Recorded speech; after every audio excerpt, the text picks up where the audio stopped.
Bu omonat haqida men gapirmasam bo'lmaydi. Judayam ko'p diniy idoraga kelyapti. Qarz olib bermaslik omonatiga xiyonat. Rostdan ham shunaqa ko'payib ketdi, idorada kelaveradi. Falonchida qarzing bor, bermayapti. Hozir endi qarang, janozalarda to'polon bo'lishni boshlayapti.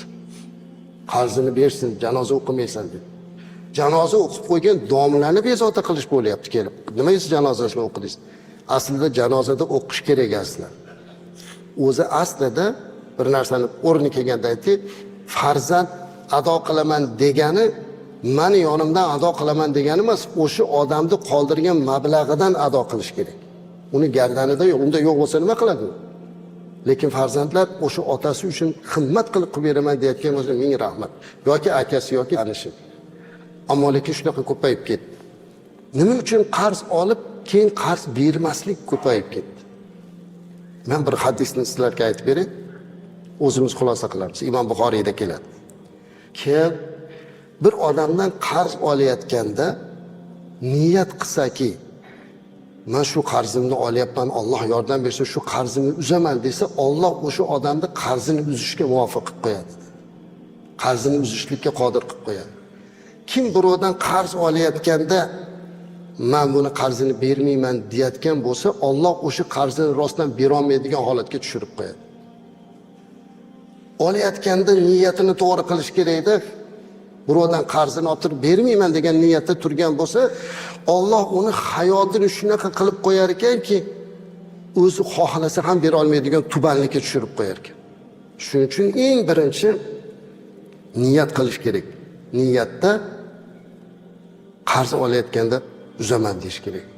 To'g'risini aytadigan bo'lsam, qarz berishdan hamma qo'rqib qoldi. Qarz so'rasa bahona qiladi. Yolg'on paydo qilishga majbur bo'ladi. Yo'q pulim deydi. Iloji yo'q deydi. Qarz so'ragan odamdan qochadi. Nima uchun? Chunki mana shu xiyonat ko'payganida. Payg'ambarimiz alayhisalomning yana bir hadislari bor. Imom Abu Dovudda keladi. Inna a'zama zunubi indalloh deyaptilar Payg'ambarimiz alayhisalom. Allohning nazdida Alloh qaytargan eng katta kabira gunohlar, katta gunohlardan keyingi eng og'ir gunoh bir kishi zimmasidagi qarzini uzishga narsa qoldirmasdan vafot etishi va u Allohga shu holatda ro'para bo'lishi. Qarzi bor. O'sha qarzini ado qilishlik uchun bir narsa qoldirmasdan o'lib ketyapti, Allohning huzuriga ro'para bo'lyapti. Katta gunohlardan keyingi eng katta gunoh deyapti. O'limni o'ylagan odam birovning haqqidan qo'rqadi. Shuning uchun birovdan oldi berdi qilgan bo'lsak, uzaylik aslar. Qarz berishdan to'xtamang. Qarz bering. Bir musulmon muhtoj bo'lsa bering, o'rgataylik. Lekin o'sha odamlarga aytaylik, tushuntiraylik. Haligi bir latifadan bo'lmasin. Kelsa qarz so'rasa, qo'limni o'psangiz beraman debdi. Qanaqa qarz so'rasa qo'lingizni o'pib turasizmi desa, keyin men uni olish uchun sana oyog'ingni o'paman-da debdi. Xuddi shunaqa bo'lmaslik kerak.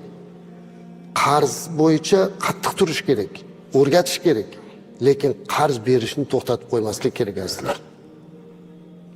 Bir odam sahroda ketayotsa, bitta odam yotib qopti, suvsizlikdan o'lay deb qopti. Bir odam otda kelib, bu nima ahvol deb tushib, haligiga yordam berib, suv ichirib, boshqa qilib, birodar yaxshimisiz? Ha, yaxshiman.